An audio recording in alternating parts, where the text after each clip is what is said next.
Hello students, welcome to my channel. Students, as we are doing chapter Force and Laws of Motion, today we will learn momentum concept.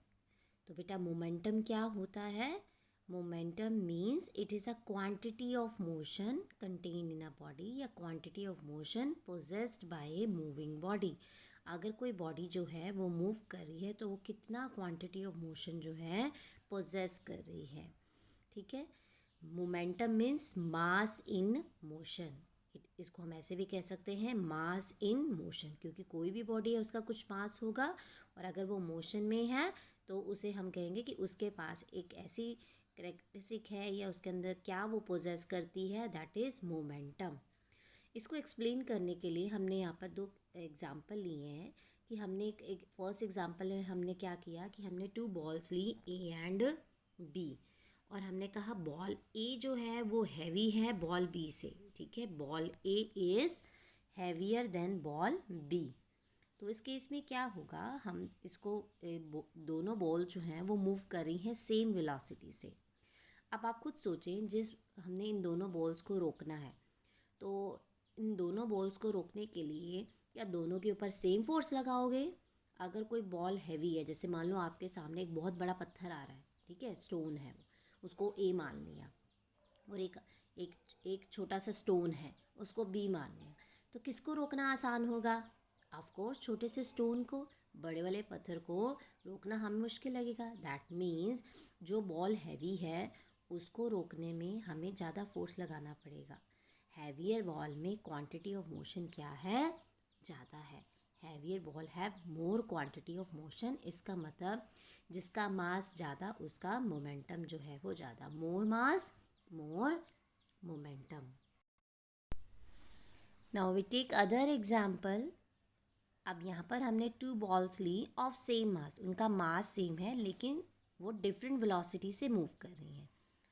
Let it consider कि हमने एक stone अपने hand से फेंका, ठीक है, और या हम एग्जाम्पल ले लेते हैं गन का. ठीक है, कि उसकी जो बुलेट है वो हम अगर हैंड से फेंके किसी पर्सन को हिट करे तो इतनी इंजरी नहीं होती, और वही बुलेट अगर गन से निकले तो it may kill the person.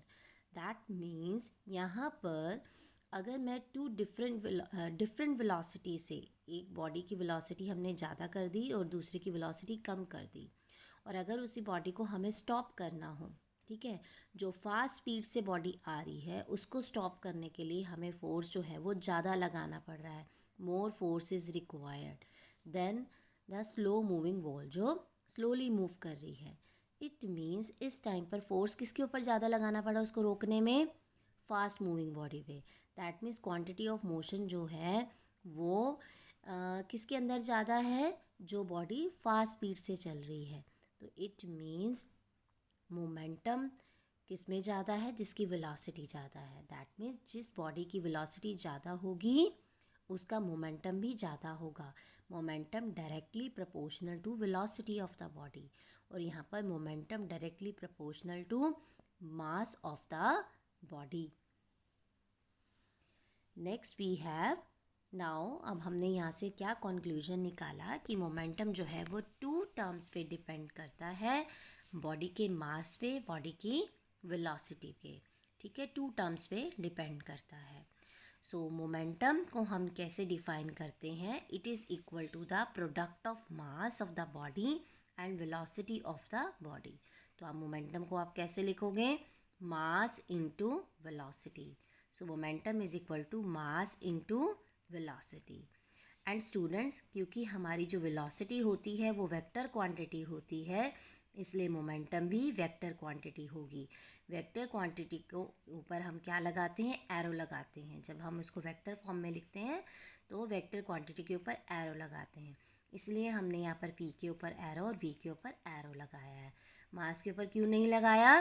Because mass is a scalar quantity. Mass जो है वो स्केलर क्वांटिटी है. ठीक है, और अगर इसको मैग्नीट्यूड में लिखें तो एरो को हम रिमूव कर देंगे, और वेलोसिटी का जो मैग्नीट्यूड होता है उसको हम स्पीड लिख सकते हैं, तो इसलिए यहाँ पर हमने स्पीड लिख दी है क्योंकि अभी हम मैग्नीट्यूड की बात कर रहे हैं. और मोमेंटम की डायरेक्शन क्या होगी? The direction of momentum is same as the direction of velocity of a body. जो डायरेक्शन वेलोसिटी की होगी वही डायरेक्शन जो है वो मोमेंटम की होगी. Now there are two graphs are given. Momentum versus velocity graph. Momentum versus velocity graph. So here it is shown कि मोर वेलोसिटी मोर मोमेंटम. जिसकी वेलोसिटी ज़्यादा होगी उसका मोमेंटम जो है वो ज़्यादा होगा. ठीक है.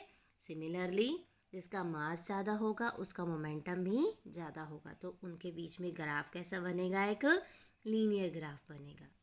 Next come is the SI unit of momentum. Momentum के एसआई यूनिट क्या होते हैं?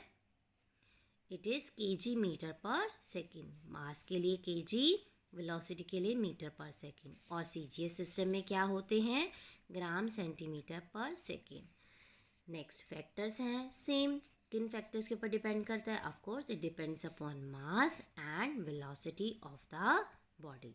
So students, in today's lecture we have learned about the concept of momentum. हमने मोमेंटम के कंसेप्ट को अंडरस्टैंड किया है कि मोमेंटम क्या होता है. मोमेंटम जो है वो quantity of motion contained in a body है. Mass in motion. Momentum two terms पे डिपेंड करता है, मास एंड वेलोसिटी पर.